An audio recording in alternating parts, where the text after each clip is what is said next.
I was instructed to give the science lecture, which is supposed to be about some aspect of mathematics on which Andrew had influence, but rather than talk about his work, as my two predecessors did, I'm supposed to talk about just this research area, and I'll of course point out some contributions of Andrew, but what I really want to tell you about for this hour is about randomness, and randomness, the way it is viewed through, if you want, the lens of computation. Now, randomness is something that essentially everybody has some feeling about. I mean, from a very young age, we are talking about luck and chance and lotteries, and people come, both laymen and scientists come with their own notions and understanding of randomness, and indeed also within mathematics, this very notion received had many approaches towards understanding it. There are various definitions, and all of them important. And what I want to tell you about today is that when you view things computationally, you get yet another viewpoint of it. And this viewpoint connects very well to some mathematical disciplines and some aspects of randomness that were mentioned here, and in particular this notion of pseudo-randomness that I'll try to explain. So here's a plan for the talk. Before I even start, I want to make sure that I'm talking only about discrete probability. In fact, I'm going to talk about the simplest kind of randomness that you can imagine. My basic random object will be a coin toss that's 50% tails and 50% heads. And we'll just have sequences of this. So here I have two sequences of coin tosses, each produced with independent tosses of a coin. Which one is more probable, the top one or the bottom? Good, so everybody, I really want to make sure that that's the randomness you have to understand. Each of them are equally probable. The 20 coin tosses, the probability of each is 1/2 to the 20. That's perfect randomness. That's a uniform distribution. Okay, now what is it good for? What do we do with coin tosses?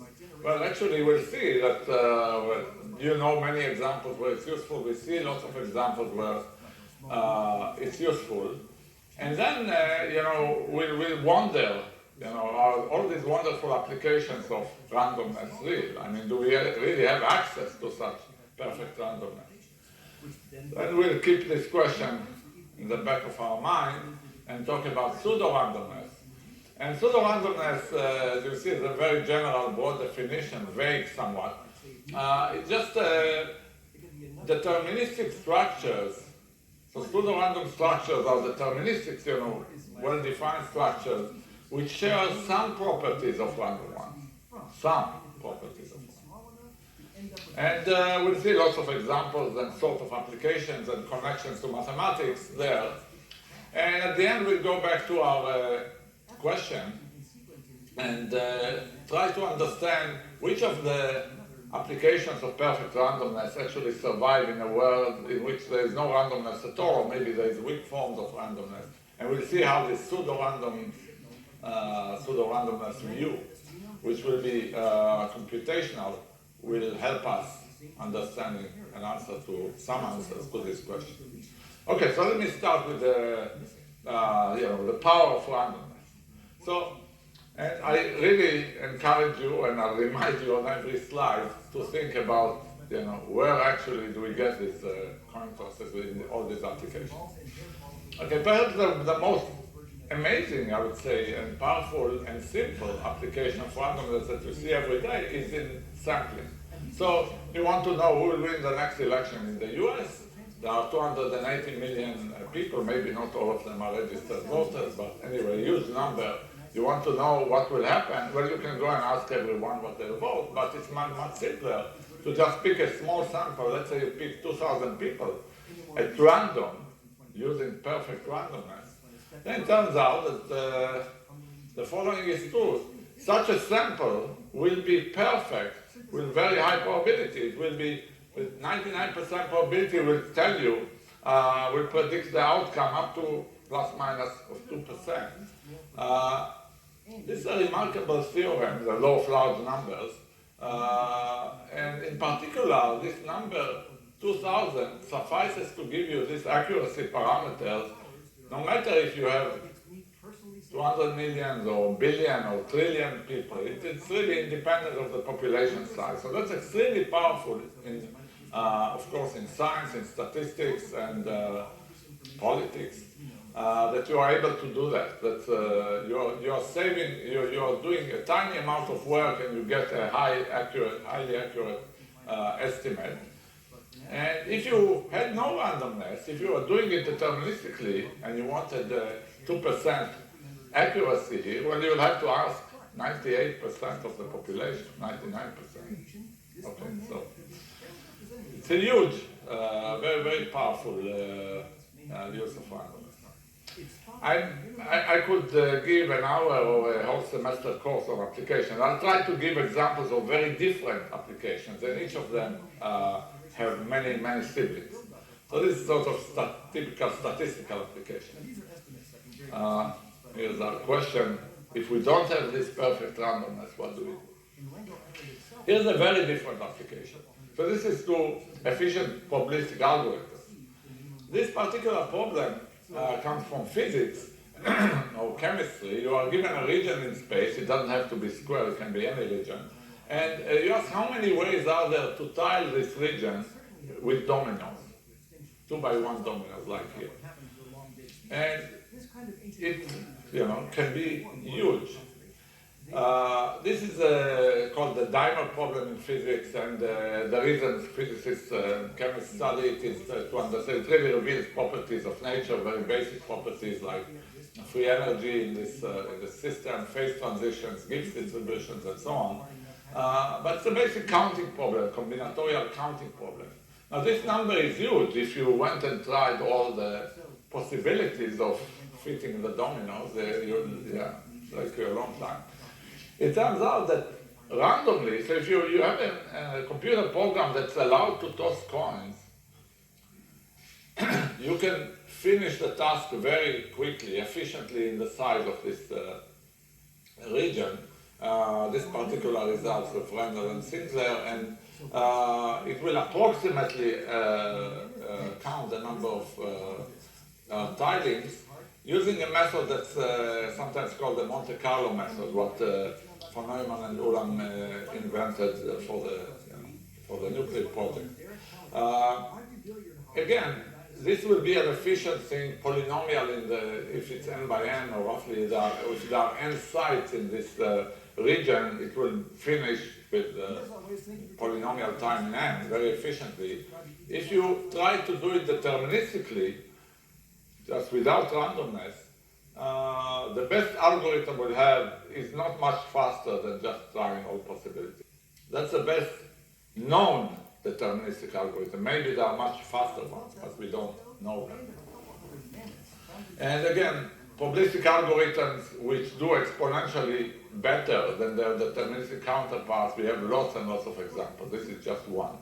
And again, here we would like to ask ourselves, what do we do if, without this perfect answer? Here's another very different type of use of randomness. This is to distributed computation, to situation where the distributed computation usually deals with many parties collaborating or competing, and they don't have a common clock. They don't have some, fixed reference point.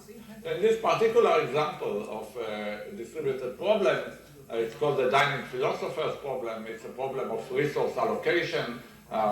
In this case, every program or every philosopher needs two resources. Here the resources are forks, but it could be printers or memory or whatever you want.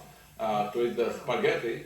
And the rules are that you should program them in such a way, each should be the same program, such a way that eventually, no one will starve when they want to. So even philosophers, even though they go into this deep contemplation, they sometimes need to eat. So if your program for a philosopher when he or she are hungry would be to, well, grab your right fork and then grab your left fork, you can imagine that it could be that they all simultaneously grab the right fork and never get to eat. So how do you program them? Well, actually, it's a theory of Dijkstra who suggested this model of this problem, that there is no deterministic solution. So here there is nothing you can do deterministic, not even slow. But if you allow perfect randomness, then there is a probabilistic algorithm, probabilistic programs to each of these guys that will allow them to both think and eat. So it's a very different setting in which randomness just really changes the game from impossible to possible. It's used basically for symmetry. Now these are examples of things where the task is to do something and randomness helps to achieve something. But I want to stress that randomness is actually useful not just when you want to do something, but actually when you want to define something, when you want to have a good definition of a mathematical object. And let me give you two examples, very important fields in economics and in cryptography. Sure you remember this already. So game theory is about rational behavior of people, of parties, of governments, of companies. And here's a simple game, typical game. This is called the chicken game, which you can think of two companies who are in competition, and each has two possible strategies, being aggressive or being cautious. It's called the chicken game because you should think of these two companies, two young drivers who are on a collision course, and the question, who will swerve first to avoid the collision, who will be the chicken. But of course you see that, given their strategies, let's say aggressive is you stay on course and cautious you go to the side, you have payoffs. Each of them gets a payoff, if both of them move aside, then they each get $1 or $1 million and so on. So this describes the payoffs of the players in a two-party game like this. And the question is, well, in any such a strategic competitive situation, what should people do? Or what describes a rational behavior in such a situation? And Nash, in his award-winning discovery, suggested the Nash equilibrium as a model of rational behavior, saying that rational behavior is, for a set of parties, is strategies for each of them, so that if I know all of your strategies, it's better for me to stay with my own strategy rather than deviate. So it's somehow a notion of stability. And that's what he defined. No player has an incentive to change his strategy given the other. Okay, great, that makes sense. But the fact that it makes sense does not make it a theorem. Or certainly not give it a Nobel Prize. What is critical is that it's a useful definition, and in fact it proves that every game has such a stable strategy, a nice equilibrium. But this equilibrium is in randomized strategies, in mixed strategies. So randomness is essential for the definition. If you work only with pure strategies, then no such equilibrium exists for most games.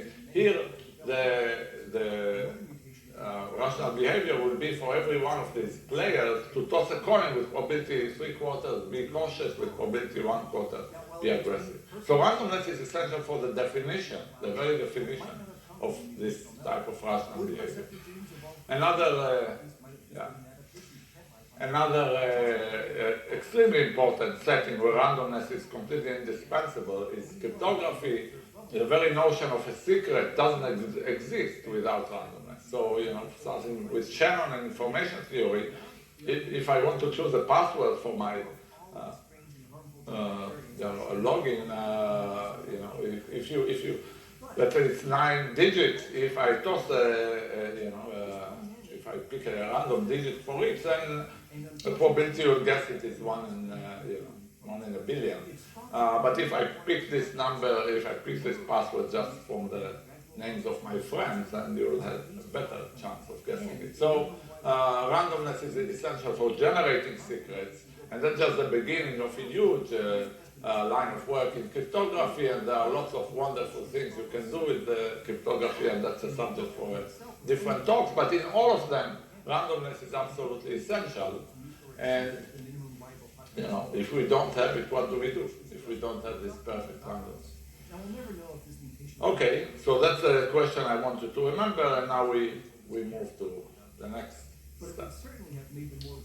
Well, there's another, randomness is enriching our lives and pouring our lives in many other ways.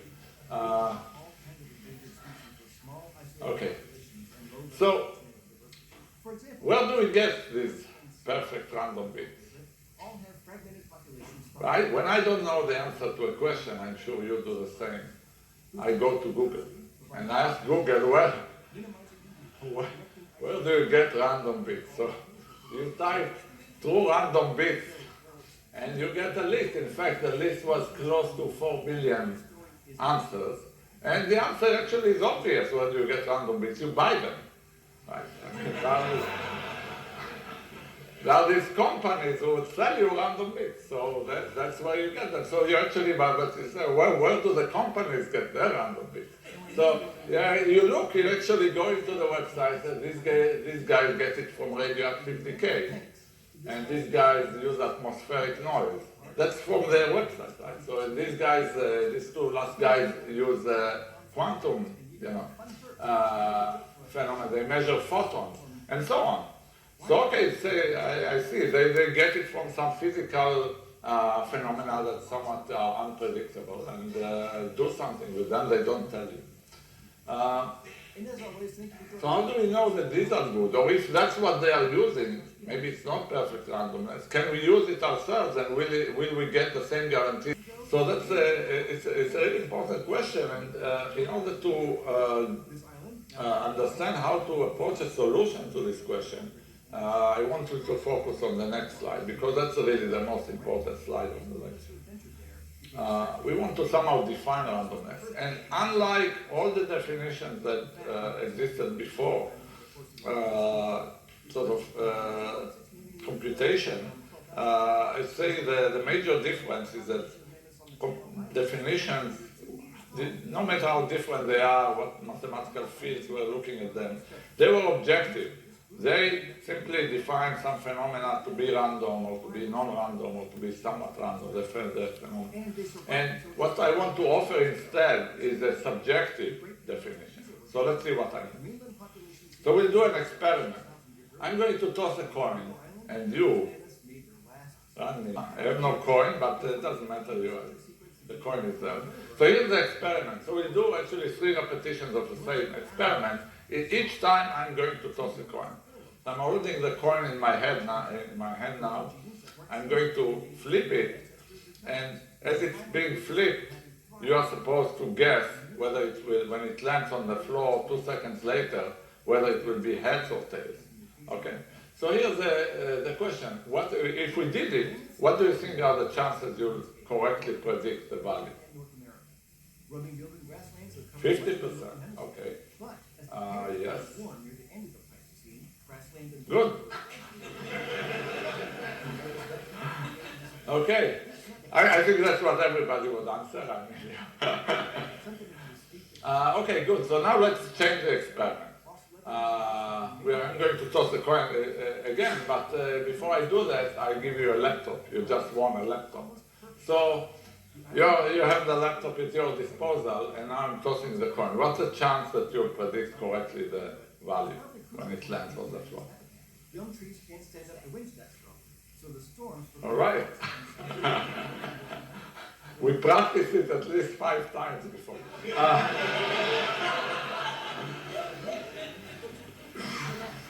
I don't know, in Norway they are very serious, and I know that the Abel ceremony was rehearsed very well before we all witnessed it. Okay, so let's change the experiment again. Now I'll give you much more. I'm giving you lots of video cameras around the room, looking at my fingers, and they are connected to a huge crane machine, which is connected to your laptop, and this is already equipped with the programs of all the known physics. And now I'm tossing my coin. What's the chance that you can predict the value when it lands on the floor? 5 times is not enough. Okay, I would say 100% or 99%. What I meant is that, you can, these machines will know the velocity and the rotation and the air humidity and, with enough computational power, at least, maybe 99%. So what's the point? The point is, nothing in what I did in creating this random event of a coin toss changed. The same thing happened. But its randomness, changed drastically depending on the computational power of the observer. So somehow randomness, according to this view, is in the eye of the beholder, or rather in the computational power of the beholder. It changes how random this phenomena is. And that's the point of view we'll take. Okay. So I want to stress, this is sort of a subjective definition of randomness. It's operative, it depends on what something is as random as the application which uses it. Okay, that's how it is operative. So now let's see some demonstrations of it. So I'm going to talk about pseudo-randomness, randomness which is somehow good enough in some settings. It's a study of deterministic structures. It can be anything, numbers, graphs, sequences, tables, walks, with some random-like behavior, which we'll need to specify. And different properties will correspond to different applications or different motivations. Mathematics and computer science study pseudo-randomness from different angles. Mathematics usually, the objects, the structures are natural things that arise from mathematical, considerations, and they often study random-like properties. In computer science, usually you want some random-like property, and it doesn't have to be in a particular group or ring or graph. You are allowed to just come and construct them, as long as you can construct them efficiently. But this is really match made in heaven, and there's so many works, some of which you heard about in the context of Andreas Semmeredy's work, and pseudo-randomness and order and chaos and so on. But there are many others that anyway, I will not get into beyond the examples I'll show you. It's a fantastic meeting ground for mathematicians and computer scientists.